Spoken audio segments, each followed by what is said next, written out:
दोस्तों, आज भारत और पाकिस्तान के मध्य तनाव की खबरें अक्सर आती रहती हैं। पाकिस्तान प्रत्यक्ष या अप्रत्यक्ष रूप से भारत को अपने परमाणु हथियारों की धौंस दिखाता रहा है। लेकिन अब यदि मैं आपसे कहूं कि पाकिस्तान को एक परमाणु संपन्न शक्ति बनाने में एक भारतीय प्रधानमंत्री ने मदद की, तो क्या आप विश्वास करेंगे? लेकिन ये सच है। तो आज की वीडियो में हम बात करेंगे इसी संबंध में ऑपरेशन कहूटा के बारे में, जिसमें आप जानेंगे कि आखिर वह प्रधानमंत्री कौन था और उसने पाकिस्तान की मदद क्यों करी। ऑपरेशन कहूटा को भारत के intelligence agency research and analysis wing यानी रॉ ने सन 1971-72 में लॉन्च किया। इस ऑपरेशन का मकसद पाकिस्तान के सीक्रेट वेपन प्रोग्राम का पता लगाना था और उसके एग्जैक्ट लोकेशन को डिटेक्ट करना था। कहा यह जाता है कि इस ऑपरेशन में इजराइल के इंटेलिजेंस एजेंसी मोसाद ने भी भारत की मदद की। वर्ष 1977 में भारत परमाणु परीक्षण कर चुका था और पाकिस्तान परमाणु क्षमता को हासिल करने के लिए किसी भी हद तक जाने को तैयार था। इसी कड़ी में पाकिस्तान ने वहां के परमाणु कार्यक्रम के जनक कहे जाने वाले MAQ खान को एक गुप्त मिशन पर पाकिस्तान की खुफिया एजेंसी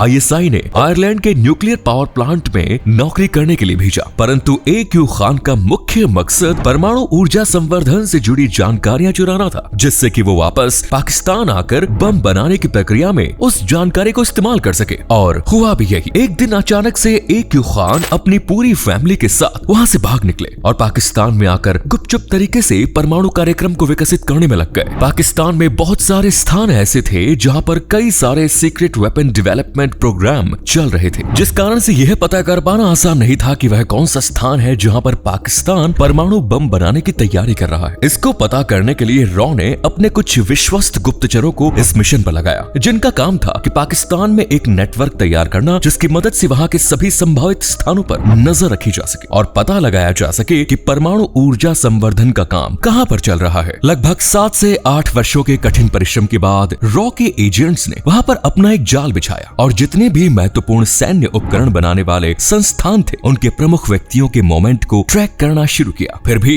अभी तक यह पता कर पाना मुश्किल लग रहा था कि परमाणु ऊर्जा पर कहां काम किया जा रहा है। विभिन्न प्रकार की गतिविधियों पर ध्यान रखते हुए रॉ के एजेंट्स ने एक बात पर गौर किया कि पाकिस्तान के एक छोटे से शहर कहूटा में शायद ऐसी कोई गतिविधि चल रही है। और साथ ही उन्होंने ये भी गौर किया कि वहां कार्यरत सभी साइंटिस्ट एक खास सैलून में बाल कटाने जाते हैं। वहां से उनके इकट्ठा किए गए बालों के सैंपल्स को भारत जांच के लिए भेजा गया। उन बालों में यूरेनियम की उपस्थिति पाई गई, जिससे ये साफ हो गया कि पाकिस्तान परमाणु बम बनाने का काम उसी खान रिसर्च लेबोरेटरी में कर रहा है, जो कि रावलपिंडी के पास एक छोटे से शहर कहूटा में था। परमाणु कार्यक्रम की पुष्टि होने के बाद अगला लक्ष्य था पाकिस्तान के परमाणु कार्यक्रम को रोकना। इसके तहत एजेंट्स ने अपनी पहुंच उसी प्लांट में काम कर रहे एक साइंटिस्ट तक बनाई और कुछ पैसों के बदले में वो प्लांट की पूरी जानकारी देने को तैयार हो गया। उसने बहुत सी जानकारी साझा की, लेकिन अब समस्या ये थी कि उस समय रॉ को पेमेंट करने के लिए प्रधानमंत्री के आदेश की आवश्यकता होती थी, जिसके बाद तत्कालीन रॉ चीफ उस समय के जनता दल से बने प्रधानमंत्री मोरारजी देसाई के पास पहुंचे और पूरी बात उनको बताई। साथ ही ये भी कहा कि उनके पास एक पूरा प्लान है जिसके तहत पाकिस्तान के परमाणु कार्यक्रम को इजराइल की खुफिया एजेंसी मोसाद के साथ मिलकर पूरी तरह ध्वस्त कर दिया जाएगा। साथ ही उन्होंने पैसे देने की भी मांग की जो जानकारी देने वाले वैज्ञानिक को दिए जाने थे। लेकिन पूरी बात सुनने के बाद मोरारजी देसाई ने रॉ चीफ को खरी खरी सुना दी और पैसे देने से मना कर दिया और ये हिदायत भी दे दी कि इस प्रोजेक्ट पर काम तत्काल रूप से बंद कर दिया जाए, क्योंकि भारत को कोई हक नहीं बनता कि वो पाकिस्तान के आंतरिक मामलों में हस्तक्षेप करे। वो यही नहीं रुके और एक दिन उन्होंने बातों बातों में पाकिस्तान के जनरल जियाउल हक को फोन पर सारी बातें भी बता दी। इस बात का पता चलते ही पाकिस्तान ने ISI को ये काम दिया कि वो पता लगाए कि वो कौन से लोग हैं जो रॉ के लिए काम कर रहे हैं। ISI ने इस काम को बखूबी निभाया और इस मिशन पर काम कर रहे रॉ के सैकड़ों एजेंट्स को मार दिया। और कुछ इस तरह से आधुनिक इतिहास के एक सबसे बड़े और सफल खुफिया मिशन को उसी देश के एक मूर्ख प्रधानमंत्री ने बर्बाद कर दिया। इस पूरे प्रकरण का सबसे ज्यादा नुकसान रॉ को चुकाना पड़ा, क्योंकि उनके बहुत सारे प्रतिभावान एजेंट्स को अपनी जान गंवानी पड़ी। साथ ही भारत देश को भी बहुत नुकसान हुआ। आज के परिप्रेक्ष्य में यदि सोच कर देखे कि पाकिस्तान के पास परमाणु बम नहीं हो तो क्या हो? भारत गुलाम कश्मीर को 2 दिन में कब्जे में ले ले। साथ ही शायद भारत सामरिक दृष्टिकोण से बहुत ही अच्छी स्थिति में हो और हमें इतने सारे पैसे अपने डिफेंस सिस्टम को मजबूत करने में नहीं लगाने पड़े। तो ये था ऑपरेशन कहूटा की दर्द भरी दास्तां।